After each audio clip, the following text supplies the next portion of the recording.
Acreditamos que o mercado acabou de atingir um topo local.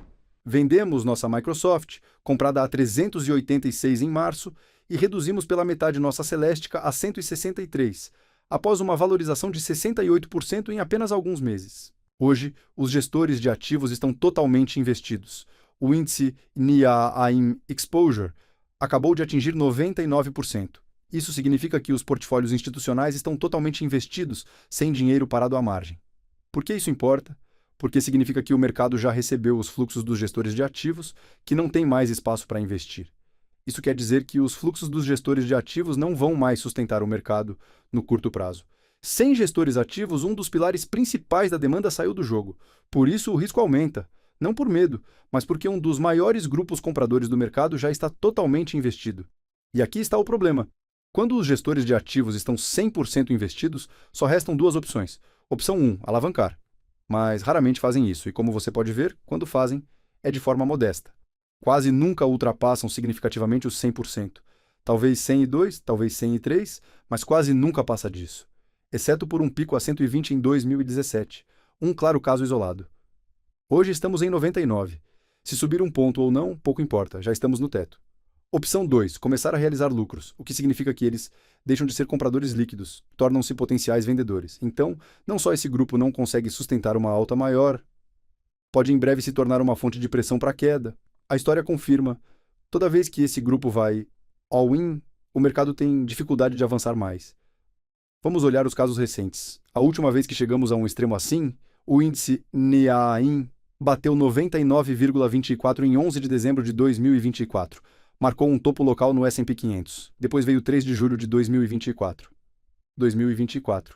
Pico de 103,66, seguido por uma queda brutal de 16,9%.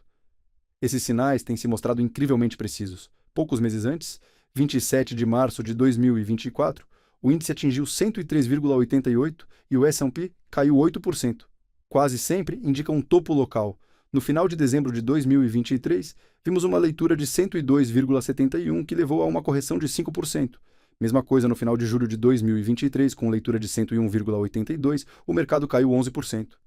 E claro, no final de novembro de 2021, o índice NAIM disparou para 103,14, logo antes do grande mercado baixista de 39%. Cada vez o mesmo padrão. Quando o posicionamento fica otimista demais, o mercado fica sem combustível e começa a vender. E isso não é coincidência, tem uma lógica clara por trás. Quando os gestores de ativos estão all-in, eles não podem comprar mais, mas podem vender.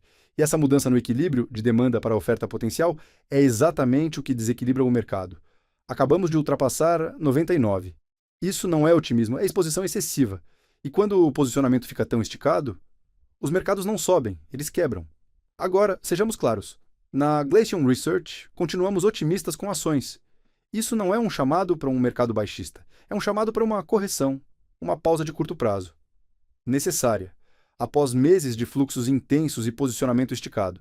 Estamos falando de uma retração entre 3% e 10%, antes que a próxima perna de alta possa continuar.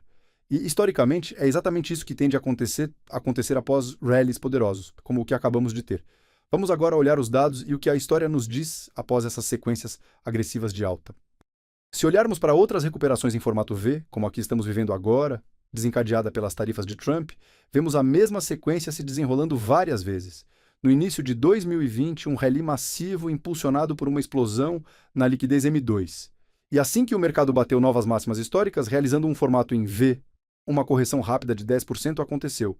Mesma coisa no início de 2019. Recuperação forte em V, novas máximas e imediatamente uma retração de 8%.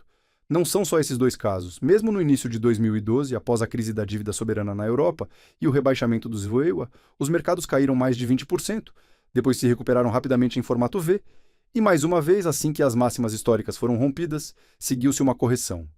11,4% dessa vez. Todas as vezes é sistemático. Isso é o que torna isso tão importante.